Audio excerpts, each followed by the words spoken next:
بسم اللہ الرحمن الرحیم۔ سامعین کرام، آپ سن رہے ہیں اردو کہانی کالی دیوی کا مندر، اور یہ اس سلسلے کی قسط نمبر 23 ہے۔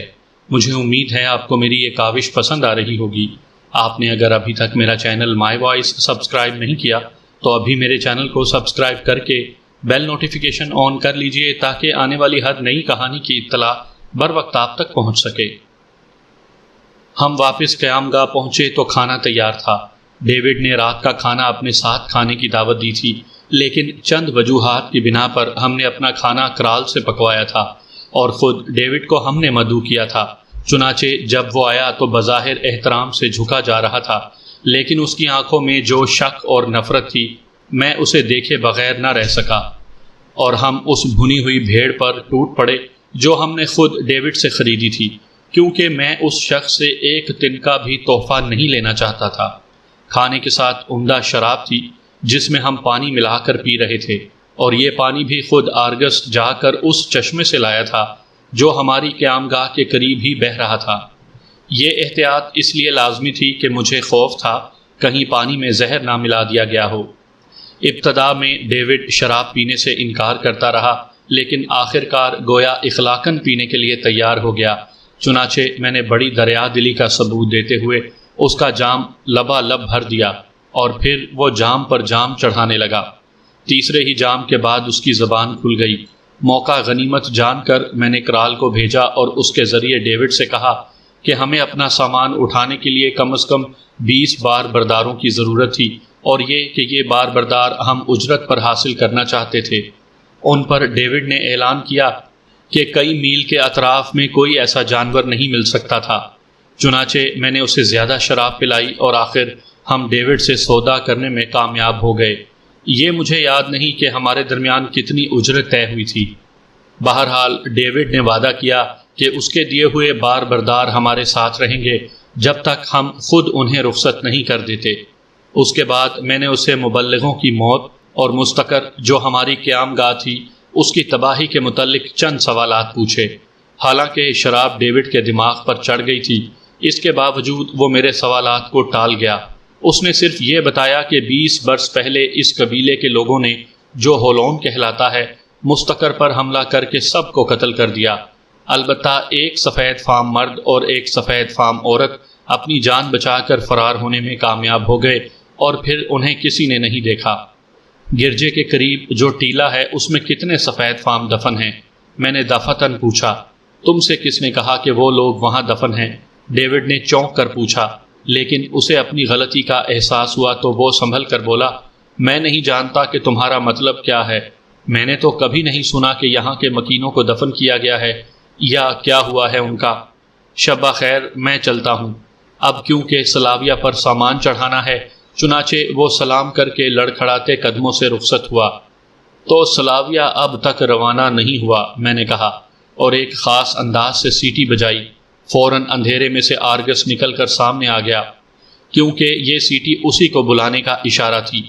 آرگس، میں نے کہا، جزیرے پر سے چند آوازیں آ رہی ہیں جنہیں میں سن رہا ہوں۔ ساحل پر پہنچ جاؤ اور دیکھو کہ وہاں کیا ہو رہا ہے۔ اگر تم نے احتیاط سے کام لیا تو کوئی تمہیں دیکھ نہیں پائے گا۔ ہاں باس، کوئی مجھے دیکھ نہیں پائے گا۔ آرگس مسکرایا۔ خصوصاً رات کے وقت کوئی آرگس کو نہیں دیکھ سکتا۔ وہ اسی خاموشی سے چلا گیا جس خاموشی سے آیا تھا۔ میں نے بھی باہر آ کر فونا کو آواز دی۔ جب وہ آ گیا تو میں نے کہا، آج رات پہرے کا انتظام ہونا چاہیے، اور اپنے آدمیوں کو ہدایت کر دو کہ وہ اپنی اپنی بندوقیں تان کر رکھیں۔ یہ لوگ بردہ فروش ہیں، چنانچہ ہو سکتا ہے کہ ہم پر شب خون ماریں۔ واہ بیٹا واہ، وہ بولا، تب تو یہ بڑا مبارک سفر ہے۔ یہ بات تو میرے خواب و خیال میں بھی نہیں تھی کہ جنگ کا موقع اتنی جلدی آ جائے گا۔ میرا سانپ یہ بتانا تو بھول ہی گیا۔ ہنسراج، بے فکر ہو کر سو جاؤ، چلنے والا کوئی بھی جاندار تم تک نہیں پہنچ سکے گا۔ اس بھرم میں نہ رہنا فونا، میں نے جواب دیا، اور ہم خواب گاہ میں جا کر اس طرح لیٹ گئے کہ پورا لباس پہنے ہوئے تھے اور رائفلیں پہلو میں رکھی ہوئی تھیں۔ خدا جانے میں کب سو گیا، صرف اتنا یاد ہے کہ کوئی میرا شانہ پکڑ کر مجھے آہستہ آہستہ جھنجھوڑ رہا تھا۔ میں نے سمجھا کہ یہ لیموشن ہوگا جس نے وعدہ کیا تھا کہ وہ چند گھنٹوں تک جاگتا رہے گا اور پھر 1 بجے مجھے بیدار کرنے کے بعد خود سو جائے گا، اور لیموشن واقعی جاگ رہا تھا، کیونکہ اس کے پائپ میں دہکتی ہوئی تمباکو اندھیرے میں سرخ تارے کی طرح نظر آ رہی تھی۔ لیکن مجھے بیدار کرنے والا لیموشن نہیں بلکہ آرگس تھا۔ باس، اس نے سرگوشی میں کہا، میں نے سب کچھ معلوم کر لیا ہے۔ سلاویہ پر غلام سوار کروائے جا رہے ہیں۔ ان غلاموں کو جزیرے کے کنارے پر سے بڑی کشتی میں سوار کر کے سلاویہ تک لے جایا جاتا ہے۔ تو میرا خیال غلط نہ تھا، میں نے جواب دیا۔ لیکن آرگس، تم یہاں کیسے آ گئے؟ باہر پہرا دیتے ہوئے شکاری سو گئے؟ وہ ہنسا۔ نہیں باس، وہ سوئے نہیں، جاگ رہے ہیں، اور دیکھ رہے ہیں کہ وہ جاگ رہے ہیں اور سن رہے ہیں۔ اس کے باوجود بوڑھا آرگس ان کے بیچ میں سے نکل آیا اور کسی کو پتہ تک نہ چلا، حتیٰ کہ باس لیموشن نے بھی مجھے کمرے میں آتے نہ سنا۔ واقعی، لیموشن نے جواب دیا۔ ہلکی سی آواز البتہ سنی تھی اور سوچا تھا کہ چوہا ہوگا۔ میں کمرے سے دالان میں اور وہاں کے دروازے میں سے نکل کر باہر آیا۔ باہر ہمارے افریقی شکاریوں نے الاؤ روشن کر رکھا تھا، اور اس کی روشنی میں نے فونا کو بیٹھے دیکھا۔ وہ پوری طرح سے جاگ رہا تھا۔ بندوق اس کے گھٹنوں پر دھری ہوئی تھی، اور اس کے یعنی فونا کے پیچھے 2 سنتری مستعد کھڑے ہوئے تھے۔ میں نے فونا کو آواز دی تو وہ فوراً اٹھ کر دوڑا آیا۔ یہ دیکھو، میں نے آرگس کی طرف اشارہ کیا، کیسا پہرا دے رہے ہو، جبکہ ایک آدمی تمہاری آنکھوں میں دھول جھونک کر میرے کمرے میں آ جاتا ہے۔ فونا نے آرگس کی طرف دیکھا اور اس کے لباس اور جوتوں پر ہاتھ پھیرا، اور اس کے کپڑے اور جوتے بھی شبنم سے نم ہو رہے تھے۔ او، فونا نے بڑے یقین سے کہا، میں نے کہا تھا کہ ہر وہ جاندار جو چلتا ہو تم تک نہیں پہنچ پائے گا، لیکن یہ پہلا سانپ رینگ کر ہمارے درمیان سے نکل گیا ہے۔ میں جھوٹ نہیں بول رہا ہوں۔ یقین نہ آئے تو اس کیچڑ کی طرف دیکھ لو جو اس کی واسکٹ پر لگی ہوئی ہے۔ یہ کیچڑ تازی ہے، لیکن سانپ ڈس سکتا ہے اور کسی کی جان بھی لے سکتا ہے۔ آرگس نے بدتمیزی سے ہنستے ہوئے کہا، اے شولوڈ، تم اپنے آپ کو بہت بہادر اور ہوشیار سمجھتے ہو۔ ہاں، تم جنگی نعرہ لگا سکتے ہو، بھالا پھینک کر مار سکتے ہو، اور کلہاڑے سے جنگ کر سکتے ہو، لیکن ایک بے حقیقت کرن ٹالی کتا، بہرحال جب جنگ کا وقت آئے گا تو وہ معاملہ میں تم پر چھوڑ دوں گا، لیکن جب معاملہ خبر گیری اور جاسوسی کا ہو تو تم اسے آرگس پر چھوڑ دو۔ یہ دیکھو فونا۔ اور اس نے اپنی مٹھی کھولی تو اس میں سینگ سے بنی ہوئی نسوار کی ڈبیا تھی، جیسی کہ شولو استعمال کرتے تھے۔ تم لوگوں میں سے کس کی ہے یہ ڈبیا؟ میری ہے، فونا نے کہا۔ اور تم نے چرائی ہے؟ بے شک، آرگس مسکرایا، یہ تمہاری ہی ہے، اور جب میں تمہارے قریب سے گزر رہا تھا تو میں نے اسے تمہارے کان میں سے نکال لیا تھا۔ فونا، جب میں نے یہ ڈبیا تمہارے کان سے نکالی تھی تو تم نے یہ سوچ کر اپنے گال پر تھپڑ مارا تھا کہ شاید یہ مچھر ہے۔ ہاں، یہ سچ ہے، فونا نے کہا۔ اور اے آرگس زرد سانپ، تم بے شک اپنے طور پر بے حد ہوشیار اور اپنے نجی کام کے ماہر ہو، لیکن آئندہ کبھی مجھے کسی مچھر کیڑے نے کاٹا تو میں اسے تھپڑ سے نہیں بلکہ بھالے سے مار دوں گا۔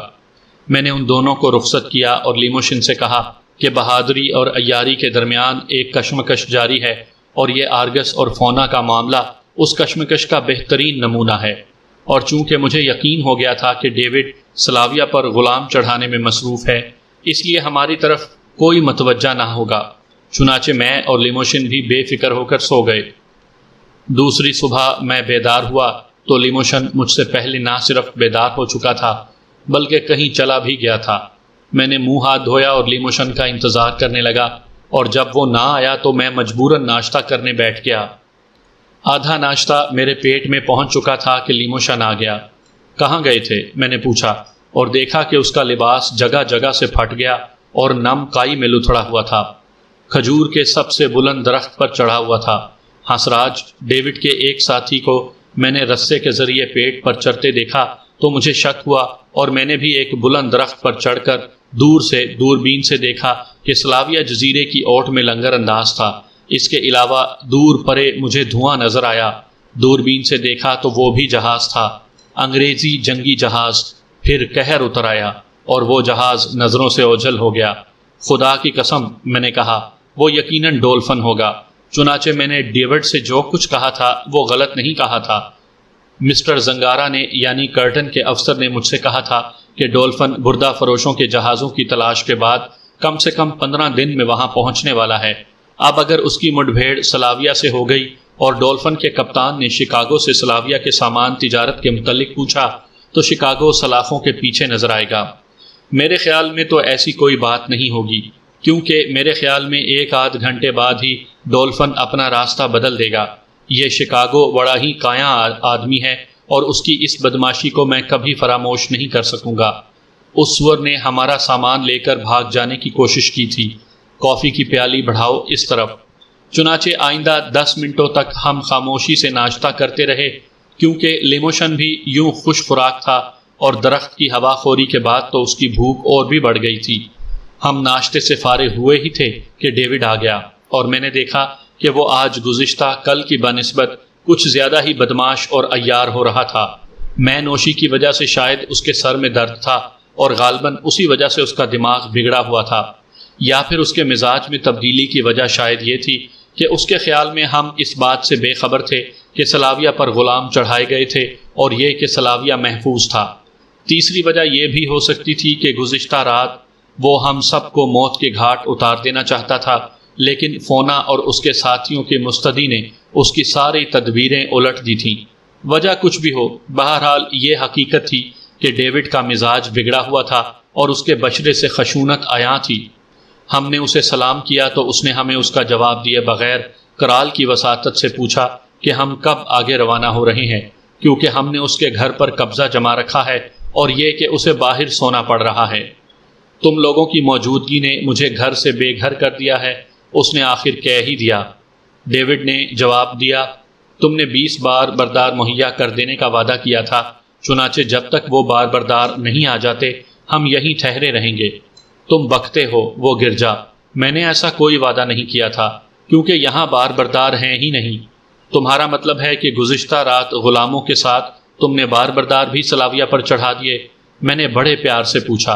ایک لمحے کے لیے تو وہ حیران رہ گیا، پھر برہمی کی حالت میں دانت کچکچا کر رہ گیا۔ میرے الفاظ سن کر یوں معلوم ہوتا تھا کہ ڈیوڈ غصے کی شدت سے پھٹ جائے گا۔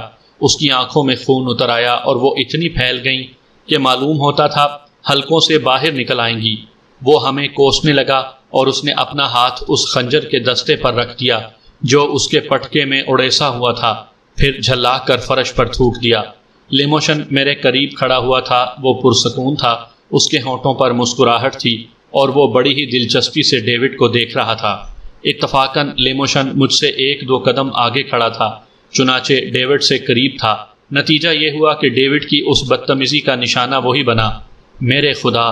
لیموشن نے ایک جھرجھری لی، اس کا چہرہ سرخ ہو گیا، اس کے منہ سے گالی نکلی اور دوسرے ہی لمحے وہ اس دوغلے بردہ فروش کے سامنے تھا، اور اس سے پہلے کہ کوئی سمجھ سکتا کہ لیموشن کا زوردار گھونسا ڈیوڈ کی ناک پر پڑ چکا تھا، ڈیوڈ لڑکھڑا کر پیچھے ہٹا اور ساتھ ہی اس نے پٹکے میں سے خنجر گھسیٹ لیا، لیکن لیموشن نے بائیں ہاتھ کا دوسرا گھونسا اس کی آنکھ پر رسید کیا تو ڈیوڈ کے ہاتھ سے خنجر چھوٹ گیا اور خود ڈیوڈ بھی گر پڑا۔ میں لپک کر خنجر پر کھڑا ہو گیا اور اب چونکہ جو کچھ ہونا تھا وہ ہو چکا تھا، چنانچہ میں نے اس دست بدست جنگ میں مداخلت کرنا مناسب نہ سمجھا۔ ڈیوڈ اٹھا اور اپنا سر جھکا کر بپھرے ہوئے بھینسے کی طرح لیموشن کی طرف دوڑ پڑا۔ ڈیوڈ کے مقابلے میں لیموشن دبلا اور ہلکا تھا، چنانچہ جب اس نے اپنے سر سے لیموشن کے سینے پر ٹکر ماری تو چت گرا، لیکن اس سے پہلے کہ ڈیوڈ گرے ہوئے دشمن کے سینے پر سوار ہو سکتا، لیموشن حیرت انگیز پھرتی سے کھڑا ہو چکا تھا، اور پھر واقعی ایک عجیب اور دلچسپ لڑائی کا آغاز ہوا۔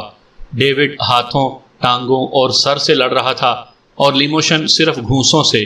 وہ ڈیوڈ کے وار بچا بچا کر اس کی کمر، سر اور جبڑوں پر گھونسے مار رہا تھا، اور رفتہ رفتہ اس کے سکون پر غصہ اور جوش غالب آنے لگا تھا۔ ایک دفعہ ڈیوڈ کے ایک گھونسے نے اسے لڑکا دیا، لیکن دوسرے ہی لمحے وہ ڈیوڈ کو صحیح معنوں میں سر کے بل گرا چکا تھا۔ اس پر ہمارے ساتھیوں نے خوشی کے نعرے لگائے اور خود میں بھی خوشی سے ناچ اٹھا۔ ڈیوڈ اٹھ کر لیموشن کی طرف آیا اور میں نے دیکھا کہ بردہ فروش نے اپنے کئی ایک ٹوٹے ہوئے دانت تھوک دیے، اور اس دفعہ اس نے نیا داؤ آزمایا۔ اس نے لپک کر لیموشن کی کمر پکڑ لی۔ وہ لیموشن کو گرانے کی کوشش کر رہا تھا، لیکن وہ تو چٹان کی طرح جمع ہوا تھا۔ یوں زور نہ چلا تو اس نے لیموشن کو کاٹنے کی کوشش کی، لیکن اس کے ٹوٹے ہوئے دانتوں کے درد نے اس کی یہ کوشش بھی بیکار کر دی۔ اس مرتبہ لیموشن کے قدم اکھڑ گئے لیکن وہ گرا نہیں۔ چنانچہ ڈیوڈ نے اس کا کالر پکڑ لیا اور اس کا گلا گھونٹنے کی کوشش کرنے لگا، لیکن لیموشن کی قمیض کا کالر اس کھینچا تانی میں پھٹ چکا تھا۔ آخرکار لیموشن کو موقع مل گیا۔ اس نے دایاں بازو ڈیوڈ کی کمر کے گرد لپیٹ لیا اور دائیں کے مکے بڑی بے رحمی سے اس کے چہرے پر برسانے لگا، یہاں تک کہ ڈیوڈ بے تاب ہو کر اکڑوں بیٹھ گیا اور اپنے دونوں ہاتھ اوپر اٹھا کر اعلان شکست کر دیا۔ میں ہار گیا، میں ہار گیا، ڈیوڈ نے کہا۔ معافی مانگ، لیموشن نے چیخ کر کہا اور جھک کر زمین پر سے مٹھی بھر کیچڑ اٹھا لی۔ مانگ، ورنہ میں یہ کیچڑ تیرے حلق میں ٹھونس دوں گا۔ لیموشن کے لہجے سے ڈیوڈ نے اس کا مطلب سمجھ لیا، چنانچہ وہ اپنے فاتح حریف کے سامنے گھٹنوں کے بل جھک گیا اور بہت دیر تک معافی مانگتا رہا۔ اب یہ معاملہ چونکہ ختم ہو چکا تھا، میں نے بڑی بشاشت سے کہا، اس لیے اب بار بردار کے متعلق کیا کہتے ہو؟ میرے پاس بار بردار نہیں ہیں، وہ بولا۔ کمینے، جھوٹے، میں نے کہا، میرا ایک آدمی گاؤں میں گیا تھا اور اس کا کہنا ہے کہ گاؤں لوگوں سے بھرا ہوا ہے، تو تم خود جا کر بار بردار حاصل کر لو۔ ڈیوڈ نے بڑی عیاری سے جواب دیا، کیونکہ بستی کے چاروں طرف فصیل تھی اور دروازہ بند تھا۔ اب یہ ایک نئی مصیبت تھی۔ بردہ فروش کو پیٹ دینا کیونکہ وہ اس کا مستحق تھا تو ٹھیک تھا، لیکن اگر اس کمینے شخص نے اپنے آدمیوں کو سمیٹ کر ہم پر حملہ کرنے کا فیصلہ کر لیا تو پھر ہمارا خدا ہی حافظ ہوگا۔ ڈیوڈ اپنی سالم آنکھ سے، کیونکہ ایک آنکھ تو لیموشن نے گھونسے سے سجا کر کپا کر دی تھی، میری طرف دیکھ رہا تھا۔ چنانچہ اس نے میری دلی کیفیت کا اندازہ لگا لیا۔ اس وقت میں مفتوح ہوں اور مجھے اس طرح پیٹا گیا ہے جس طرح کتے کو پیٹا جاتا ہے، وہ بولا اور اس کا غصہ عود کر آیا۔ لیکن یہ نہ بھولو کہ گرے ہوئے بھی سنبھل کر اٹھ کھڑے ہوتے ہیں۔ ڈیوڈ کی زبان نے یہ الفاظ ادا کیے ہی تھے کہ دفعتاً سمندر کی طرف ایک لڑکتی ہوئی گرج کی آواز آئی۔ یہ توپ کی آواز تھی۔ عین اسی وقت ڈیوڈ کا ایک حواس باختہ ساتھی بھاگتا ہوا آیا۔ سردار، آنے والے نے خوفناک آواز میں کہا، انگریزی جہاز سلاویہ کا تعاقب کر رہا ہے اور وہ انگریزی جہاز ڈولفن ہے۔ میں نے بڑے سکون سے کہا اور کرال کو اشارہ کیا کہ میں جو کچھ کہوں وہ اس کا ترجمہ کرتا جائے۔ پھر میں نے اپنی جیب سے وہ جھنڈا نکال لیا جو میں نے اسی وقت جیب میں رکھ لیا تھا جب میں نے کہا تھا کہ ڈولفن دیکھا گیا ہے۔ لیموشن، میں نے جھنڈا ہلایا، اگر تم تھکے نہیں ہوئے ہو تو ذرا اسی درخت پر چڑھ جاؤ جہاں پر تم صبح چڑھے تھے، اور وہاں سے ڈولفن کے کپتان کو اس جھنڈے سے اشارہ کرو کہ وہ یہاں آ جائیں کیونکہ شکار یہاں ہیں۔ خدا کی قسم، بہت عمدہ خیال ہے، لیموشن مسکرایا، حالانکہ اس کا منہ سوجا ہوا تھا۔ آرگس، ایک لمبی اور سیدھی لکڑی اور ڈوری لے آؤ۔ لیکن ڈیوڈ کے نزدیک یہ عمدہ خیال نہیں تھا۔ انگریز لوگوں، وہ بولا، تم فکر نہ کرو، تمہیں بار بردار مل جائیں گے۔ ہاں، اب آئے نا راہ پر، میں بار برداروں کو بلانے جا رہا ہوں، ابھی آیا۔ نہیں ڈیوڈ، تم کہیں نہیں جاؤ گے۔ مطلب یہ کہ تم بطور یرغمال یہیں رہو گے، چنانچہ اپنے اس آدمی کو بھیج دو۔ ڈیوڈ نے گھور کر میری طرف دیکھا، لیکن پھر اپنے آدمی کی طرف گھوم کر اس سے کچھ کہا۔ وہ سر ہلا کر پلٹا اور بستی کی طرف جو دائیں طرف تھی بھاگ پڑا۔ پہلے آدمی کے جا چکنے کے بعد دوسرا آدمی آیا، اس نے بھی حیرت سے ڈیوڈ کی طرف دیکھا۔